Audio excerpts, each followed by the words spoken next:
Charles Dickens. Charles Dickens is celebrated for his significant contributions to classic English literature and his status as the quintessential Victorian author. His enduring legacy is marked by epic narratives, vibrant characters, and a comprehensive portrayal of contemporary life. Dickens' personal story mirrors the archetypal rags to riches tale. Born on February 7, 1812, in Portsmouth to John and Elizabeth Dickens, he experienced a brief period of schooling which was curtailed due to his father's imprisonment for insurmountable debt. This period of financial hardship, akin to the character Mr. Micawber in David Copperfield, saw the entire Dickens family, except for Charles, confined in Marshalsea debtors' prison. Charles, however, found himself laboring in Warren's blacking factory, enduring deplorable conditions, isolation, and desolation. Although he eventually returned to school after 3 grueling years, the factory ordeal left an indelible mark on his psyche and was later fictionalized in his well-known novels David Copperfield and Great Expectations. Much like many other literary luminaries, Dickens initiated his literary career as a journalist. His father, too, had a stint as a reporter, and Charles began his literary journey with contributions to periodicals such as The Mirror of Parliament and The True Sun.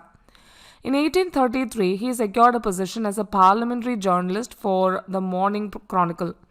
With these connections in the press, he commenced publishing a series of sketches under the pseudonym Boz. His literary ascent soared in April 1836 when he married Catherine Hogarth, the daughter of George Hogarth, who edited sketches by Boz. In the same month, his highly successful Pickwick Papers was published, propelling him to literary stardom. His prolific oeuvre encompasses a multitude of novels, an autobiography, editorial roles for weekly periodicals like Household Words and All Year Round, travel literature, and stewardship of charitable organizations. Dickens was a fervent theatre enthusiast who dabbled in playwriting and even performed before Queen Victoria in 1851. His energy seemed boundless as he invested substantial time in traveling abroad, including lecturing against slavery in the United States and touring Italy in the company of contemporaries Augustus Egg and Wilkie Collins, who provided inspiration for Dickens' final unfinished novel, The Mystery of Edwin Drood.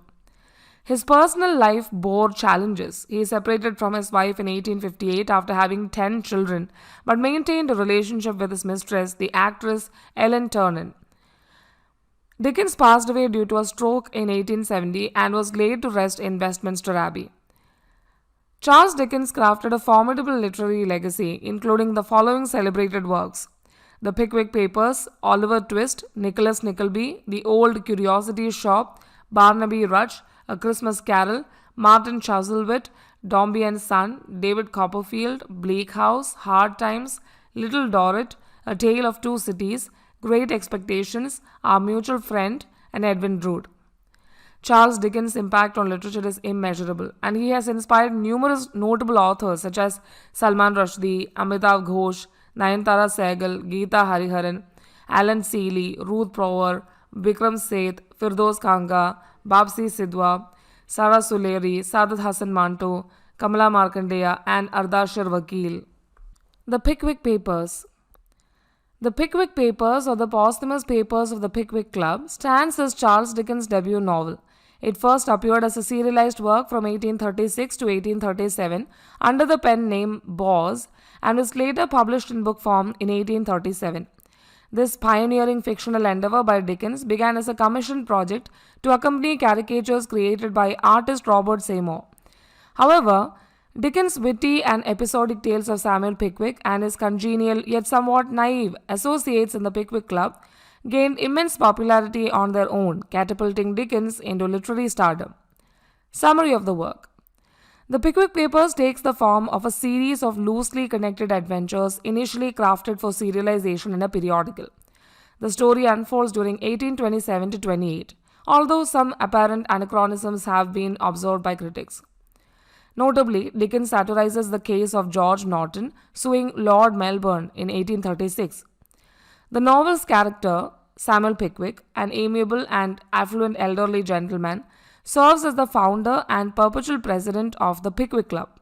It is he who proposes that he, along with three other Pickwickians, embark on journeys to far flung locations beyond London and subsequently report their findings to the other club members. Their travels across the English countryside via coach constitute the primary focus of the narrative.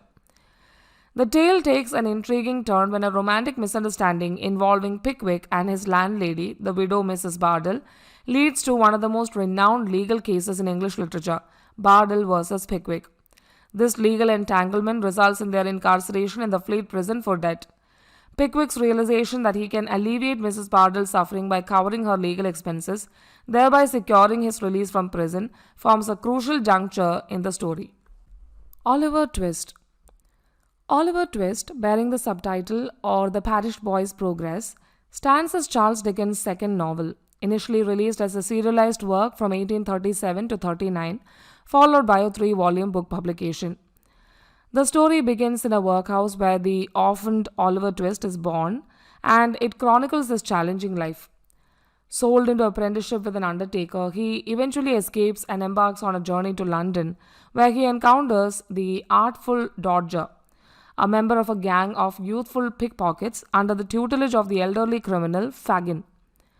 Oliver Twist provides an unvarnished portrayal of the grim existence of criminals and exposes the harsh treatment of London's orphans in the mid-19th century.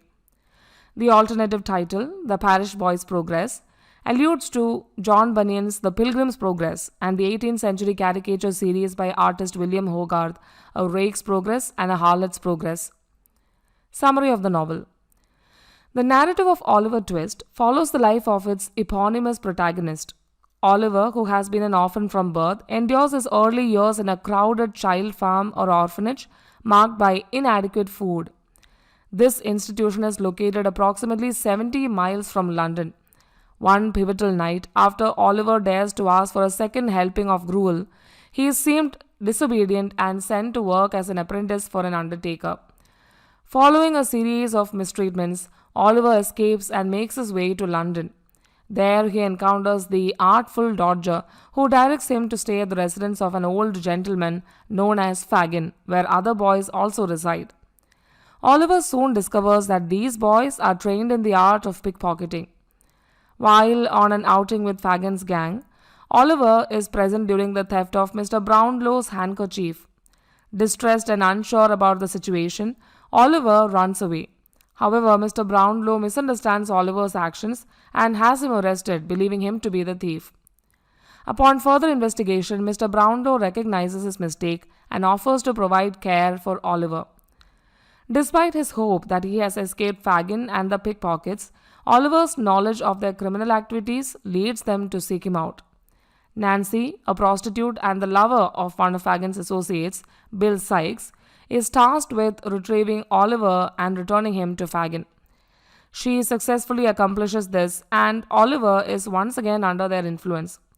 As part of a burglary mission to the countryside around London, Oliver is shot in the arm. The family he attempted to rob takes him in and nurses him back to health. During this time, Fagin and a man named Monks plot to regain custody of Oliver.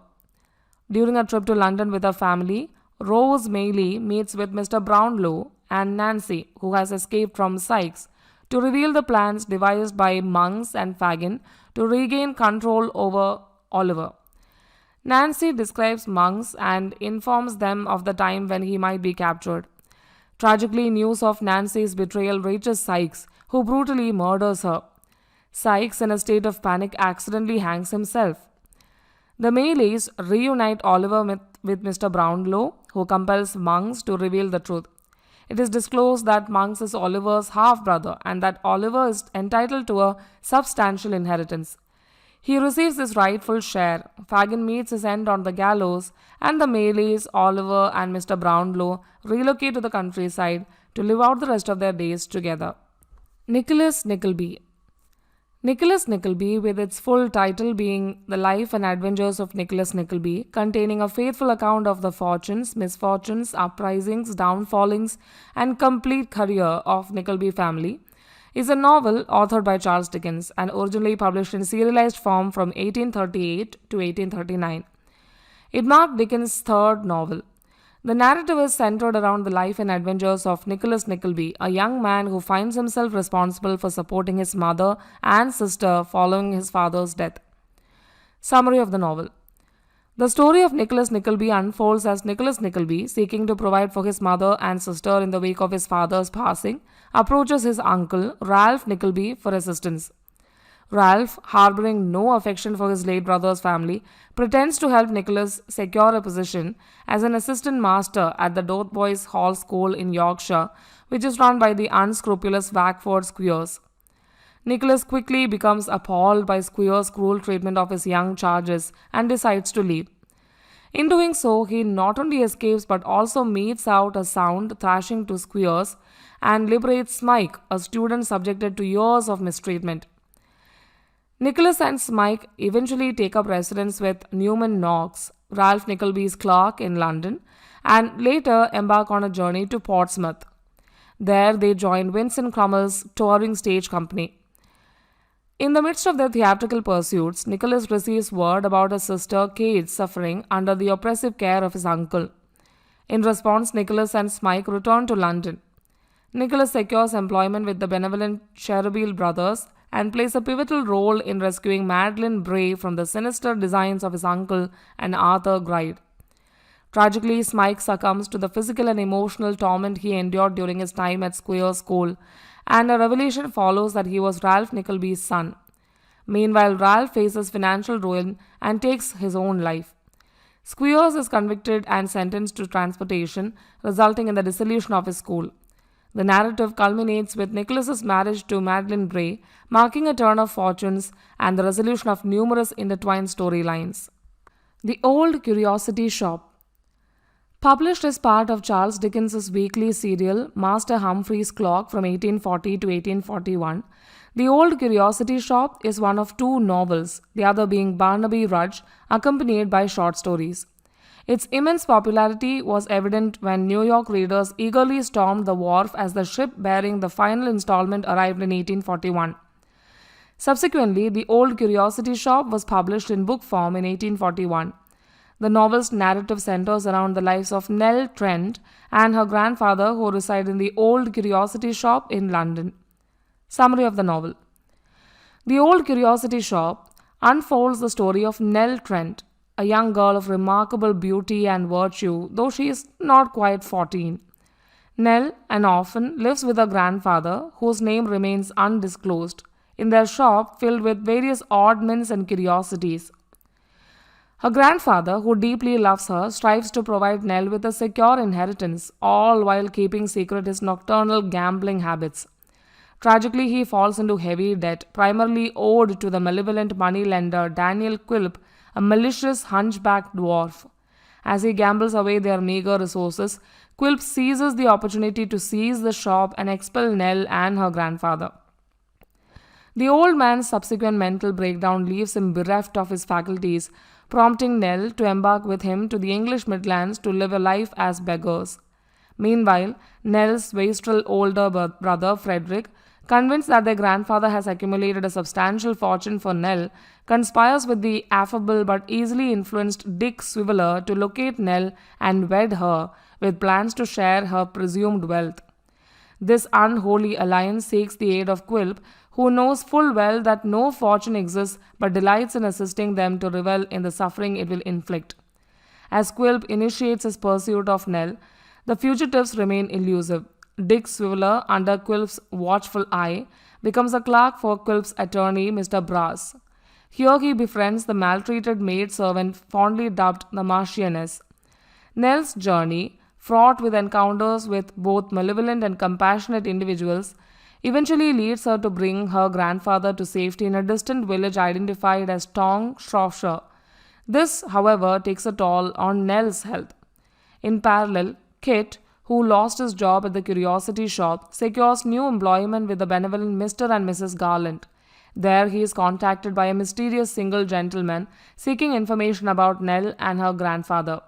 As they venture in search of Nell, they encounter Quilp, also on their trail. Quilp, meanwhile, harbors a grudge against Kit and orchestrates a scheme to frame him for theft. Kit is wrongly sentenced to transportation but is ultimately proven innocent by Dick Swiveller and the Marchioness. In a separate course of events, a coincidence leads Mr. Garland to discover Nell's whereabouts, and he, Kit, and the single gentleman, who is revealed to be Nell's grandfather's younger brother, embark on a journey to find her. Tragically, by the time they arrive, Nell has succumbed to the hardships of her journey.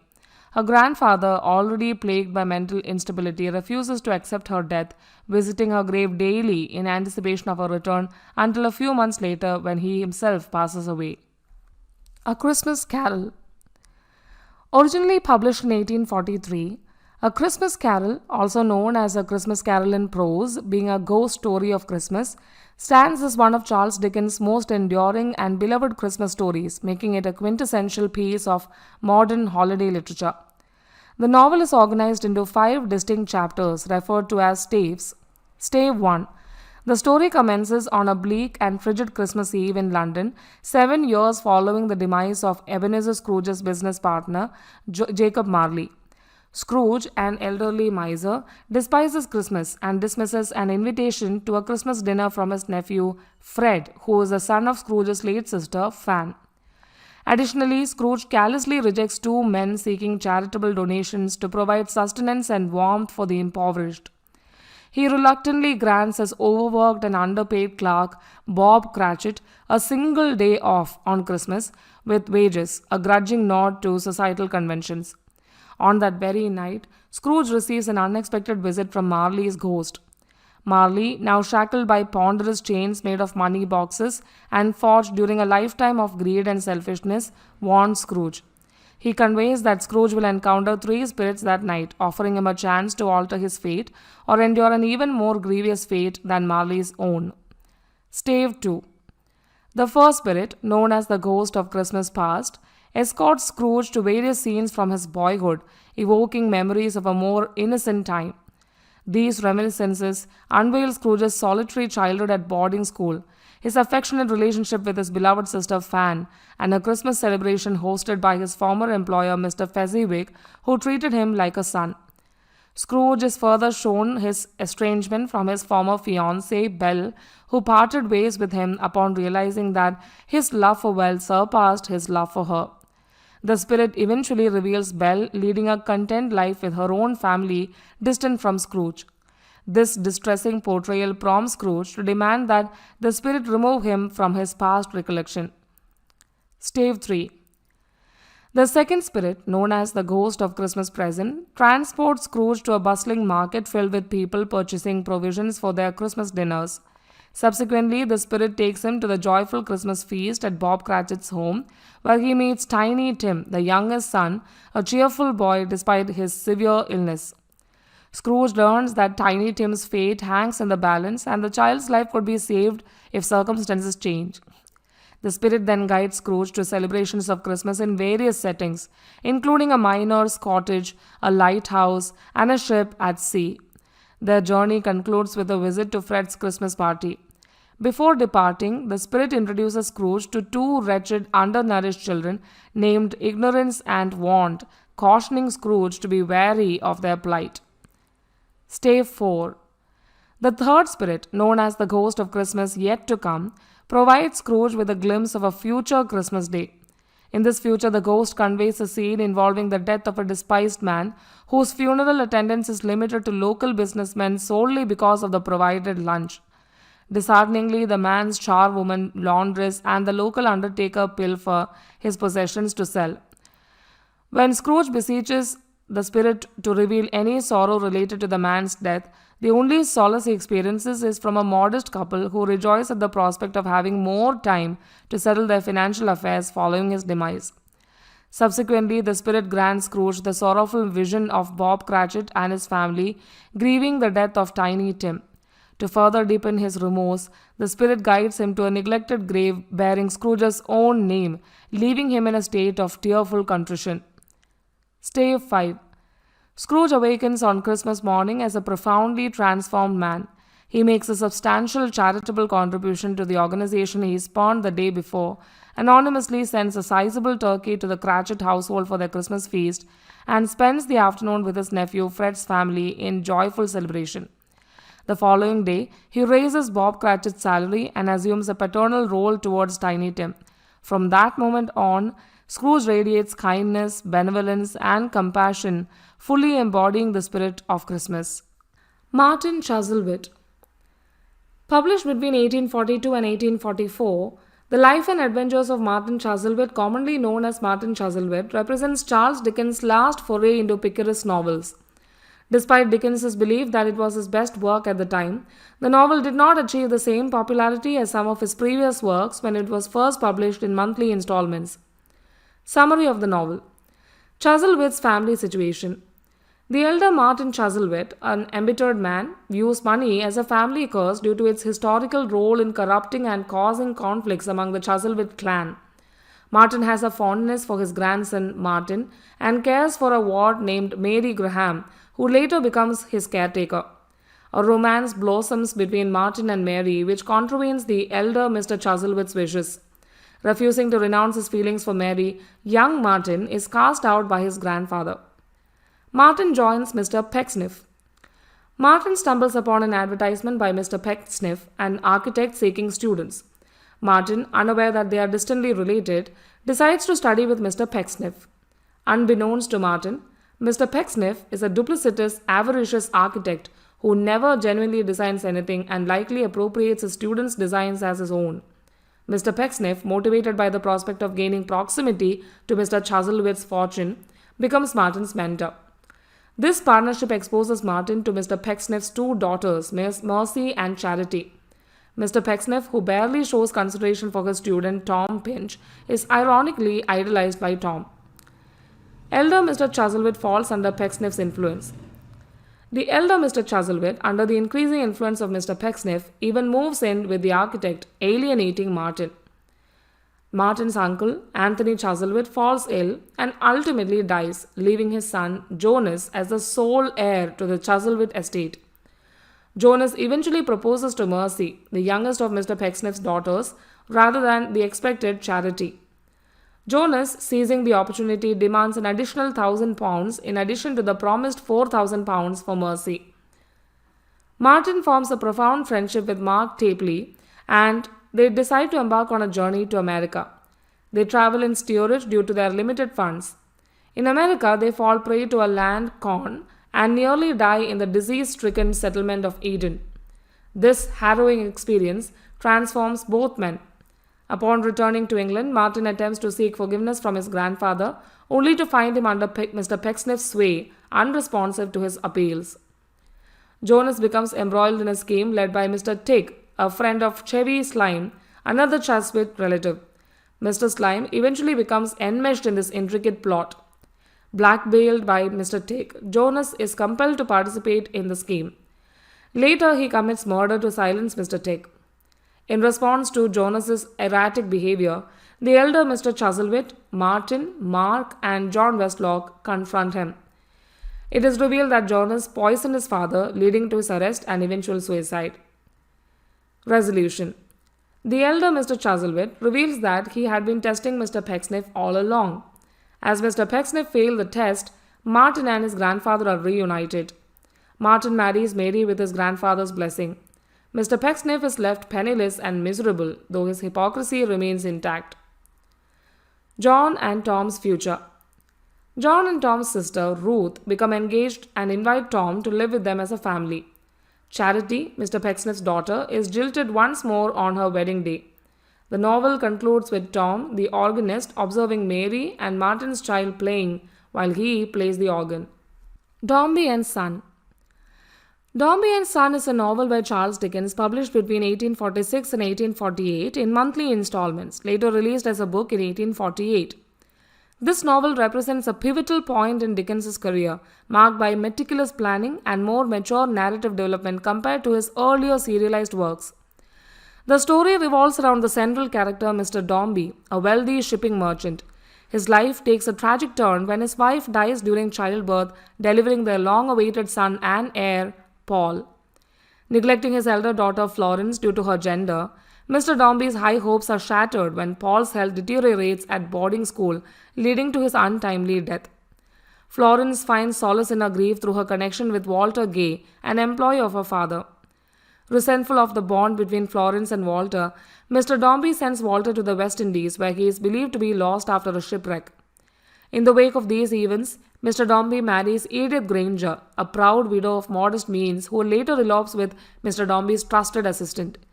Mr. Dombey embarks on a fruitless pursuit of the runaway couple, which results in his financial ruin and emotional desolation.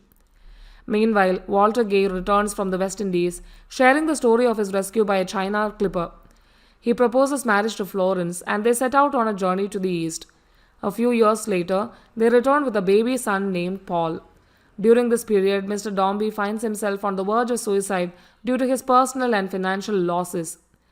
The novel reaches its conclusion with a heartwarming Dickensian touch as the family reunites, bringing hope, reconciliation, and warmth to the story. David Copperfield. David Copperfield, a novel by Charles Dickens, was originally published serially between 1849 and 1850 before being released as a book in 1850. Dickens regarded this work as one of his favorite creations, and it bore elements of semi-autobiographical inspiration, mirroring his own early life experiences, transition from factory work to novel writing, and educational pursuits. The narrative is recounted in the first person by David Copperfield, who reflects on his life during middle age. He was born in Blunderstone, Suffolk, following his father's death. Raised by his mother and their devoted housekeeper, Clara Peggotty, his early years are shaped by a visit to Mr. Peggotty's home in Yarmouth.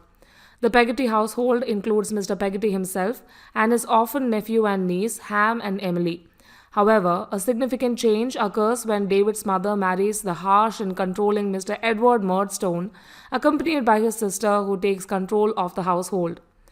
Following this marriage, David's life takes a distressing turn when he is sent to a boarding school by Mr. Murdstone, who punishes him severely. It is at this school that he forms lasting friendships with Tommy Traddles and James Steerforth.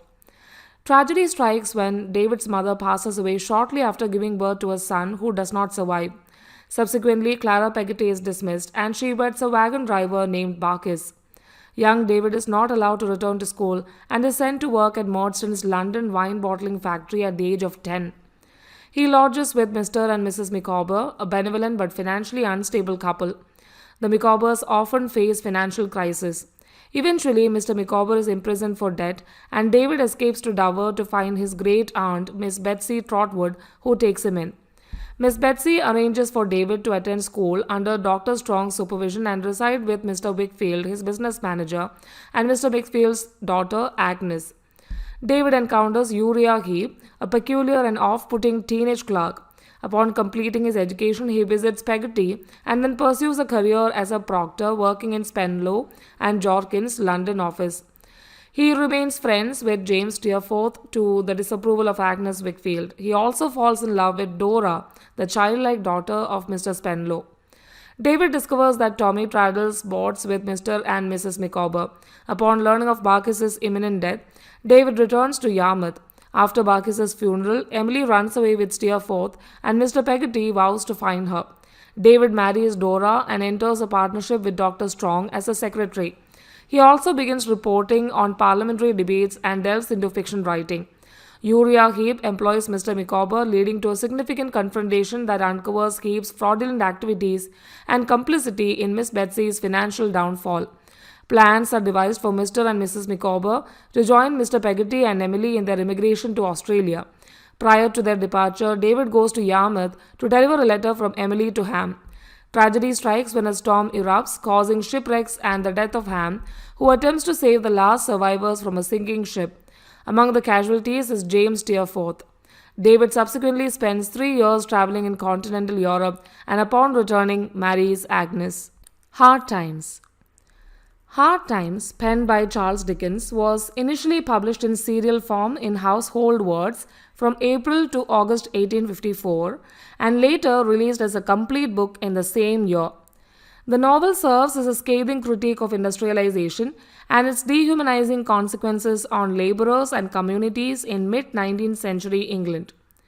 The narrative unfolds in the industrial city of Coketown, focusing on Thomas Gradgrind, a prosperous retired merchant who is deeply committed to a philosophy characterized by rationalism, self-interest, and an unwavering adherence to facts. He raises his 2 elder children, Louisa and Tom, strictly in accordance with this philosophy, forbidding them from engaging in imaginative or fanciful pursuits. Furthermore, he establishes a school and extends his charity to Sissy Jupe, a kind hearted and imaginative student, after her father, a circus performer, mysteriously vanishes. As the grandchildren mature, Tom descends into dissipated hedonism and egotism, while Louisa grapples with profound inner turmoil, sensing a void in her life. Eventually, Louisa marries Josiah Bounderby, an affluent factory owner and banker, considerably her senior. Bounderby, known for proclaiming his journey from abandonment in the streets as an infant to a self made man, continually reiterates his life story. Meanwhile, Tom becomes an apprentice at Bounderby's bank, and Sissy remains with the Gradgrind family to care for the younger siblings. Simultaneously, Stephen Blackpool, an impoverished laborer referred to as a hand in the story, contends with his affection for Rachel, another indigent factory worker. However, Stephen's marital status, tied to a dreadful, erratic woman who frequently disappears, prevents him from marrying Rachel. He futilely seeks a divorce from Bounderby, who explains that only the affluent can secure one. Outside Bounderby's residence, Stephen encounters Mrs. Pegler, a peculiar elderly woman displaying a mysterious dedication to Bounderby. James Harthouse, a sophisticated young man from London with considerable wealth, arrives in Coketown to commence a political career under the guidance of Gradgrind, now a member of Parliament. Harthouse swiftly becomes captivated by Louisa and attempts to seduce her. Supported by Mrs. Sparsit, a former aristocrat facing a decline in fortune and presently employed by Bounderby, he embarks on a mission to corrupt Louisa. The labourers, rallied by a corrupt union representative named Slackbridge, make efforts to form a union. Stephen refrains from joining, believing that a strike will only escalate tensions between employers and employees. Consequently, he is ostracized by the other labourers and terminated by Bounderby when he refuses to spy on them. Louisa, moved by Stephen's integrity, offers him financial assistance before he departs Coketown. Tom accompanies her and assures Stephen that if he waits outside the bank for consecutive nights, help will arrive. Although Stephen adheres to this plan, no aid materializes. Eventually, he leaves Coketown, seeking employment in rural areas. Shortly thereafter, the bank experiences a robbery, with the main suspect being Stephen, the vanished laborer lingering near the bank just before his departure from the city. Mrs. Sparsit witnesses Harthouse declaring his love for Louisa, and Louisa consents to meet him later that night in Coketown. However, Louisa chooses to flee to her father's house, where she confides in Gradgrind about her unhappy marriage, her emotional detachment, her inner turmoil, and the possibility of her affections for Harthouse. She collapses, and Gradgrind, burdened by self-reproach, begins to acknowledge the inadequacies of his philosophy rooted in rational self-interest. Sissy, who deeply cares for Louisa, engages Harthouse and persuades him to leave Coketown permanently. Enraged by his wife's departure, Bounderby intensifies his pursuit of Stephen. In his quest to capture Stephen, Bounderby is faced with a revelation that further complicates matters. When Stephen attempts to return to Coketown to clear his name, he falls into a mining pit named Old Hell Shaft. Rachel and Louisa discover him, and despite an emotional farewell to Rachel, Stephen succumbs to his injuries. Gradgrind and Louisa eventually realize that Tom is responsible for the bank robbery. They orchestrate his escape with the assistance of circus performers who were Sissy's companions during her early years. Despite their efforts, Tom narrowly avoids capture by Bitzer, a young man who previously attended Gradgrind school. Bitzer epitomizes the detached rationalism that Gradgrind once espoused, but has now recognized its limitations. Sleary, the circus proprietor with a lisp, facilitates Tom's evasion, enabling him to leave England. Mrs. Sparsit, keen to assist Bounderby in identifying the robbers, brings in Mrs. Pegler, an associate of Stephen Blackpool. She believes Mrs. Pegler might provide essential information. However, the revelation that Mrs. Pegler is Bounderby's loving mother, whom he had forbidden from visiting him, deeply shocks Bounderby. His furious reaction results in the dismissal of Mrs. Sparsit, who departs to join her unsympathetic relatives. Bounderby eventually dies alone in the streets of Coketown.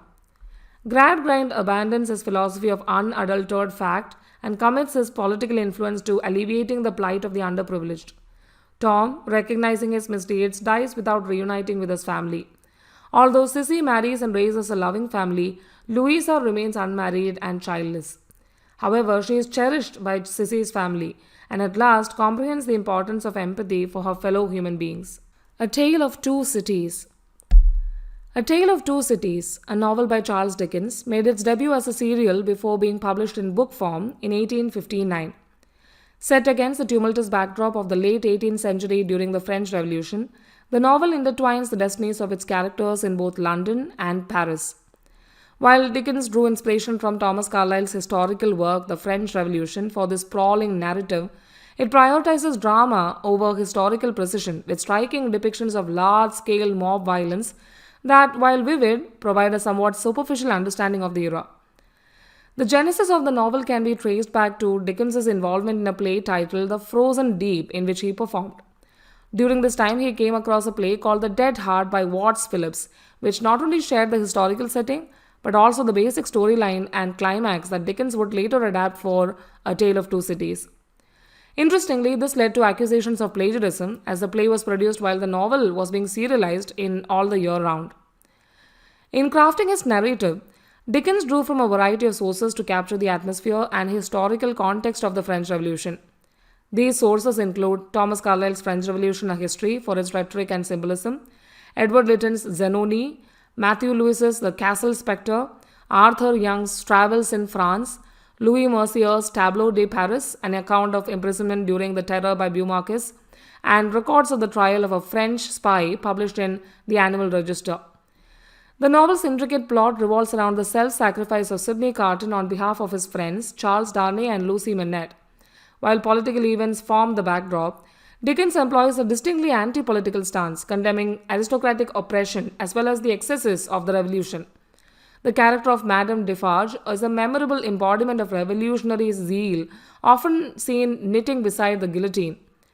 The opening lines of the book, which begin with "It was the best of times, it was the worst of times," are among the most iconic in literature.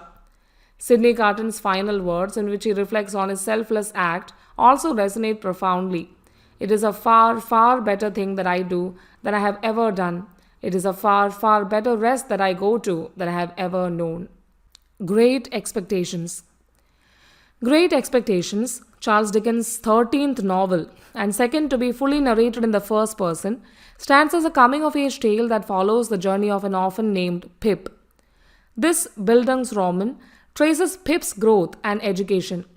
Initially published as a serial in Dickens's weekly periodical All the Year Round from December 1860 to August 1861, the novel received widespread acclaim upon its release.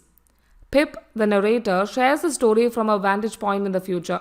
His upbringing takes place in the marshlands of Kent, where he resides with his ill-tempered sister and her kind-hearted spouse, Joe Gargery, a blacksmith. The young Pip's life takes a fateful turn when he encounters an escaped convict, Abel Magwitch, in the churchyard while visiting the graves of his family members. The pivotal encounter leads to Pip secretly providing Magwitch with sustenance and a file, although the fugitive is ultimately recaptured along with Compeyson, his former criminal partner. Pip's life takes another twist when he is summoned to visit the reclusive Miss Havisham.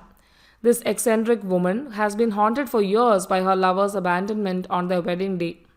Living with her at Satis house is Estella, her adopted daughter, whom she is instructing to inflict emotional torment on men with her beauty. Despite initial caution, Pip falls in love with Estella, who does not reciprocate his feelings. As he grows increasingly ashamed of his modest background, Pip aspires to become a gentleman, hoping that this transformation will help him win Estella's affections. However, he is disheartened when he instead becomes an apprentice to Joe. Years later, Mr. Jaggers, a lawyer, arrives with life-altering news for Pip. An anonymous benefactor has provided him with the means to acquire an education in London. Pip initially believes this benefactor is Miss Havisham, who does nothing to dissuade him from this assumption. In London, Pip receives instruction in the ways of a gentleman from Matthew Pocket and his son Herbert, the latter of whom he had previously met at Satis house. This newfound life also introduces him to the unlikable Bentley Drummle. Pip's transformation into a snobbish young man is met with shock when he discovers that his mysterious benefactor is, in fact, Abel Magwitch. This revelation not only jeopardizes Magwitch's freedom but also endangers Pip's social standing.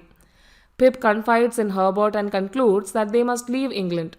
He pays a visit to Satis house before his departure, confronting Miss Havisham for allowing him to believe she was his patron. Pip also declares his love for Estella, who rejects his affections. Informed of Drummel's pursuit of her, Pip warns her about him, but she announces her intention to marry him.